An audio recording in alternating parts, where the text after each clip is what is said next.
কলিজা ছিঁড়ে যায় রে, কি করলাম জীবনে নবীর জন্য, কিছুই করতে পারিনি রে। নবী তায়েফের জমিনে বন্ধু কত কষ্ট করলো, উহুদের জমিনে কত কষ্ট করলো। সাহাবীরা ধন্য হয়ে গেছে রে আমার প্রাণের নবীকে দেখে। ও বন্ধু, নবীকে না হলো জীবনে দেখার সৌভাগ্য, না পারলাম নবীর কথাগুলো বন্ধু মেনে চলতে। মালিক বিন সিনান একটা ডাক দিয়ে বলল, গো নবী, একটা ফোঁটা রক্ত আমি উহুদের জমিনে পড়তে দিব না, যতক্ষণ পর্যন্ত রক্ত বের হবে আমি আপনার রক্ত মুবারক ভক্ষণ করতে থাকবো। এই বলে বন্ধু রক্ত মুবারক চুষতে শুরু করলেন।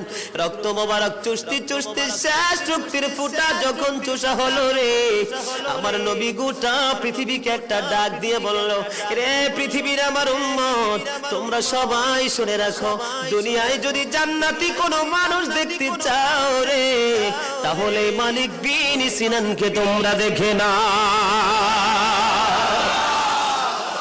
রাসূল বলেছেন, সর্বপ্রথম আল্লাহ রাব্বুল আলামিন আল্লাহর প্রিয় হাবিবের নূর মুবারক সৃষ্টি করেছেন, ঠিক কিনা বলেন?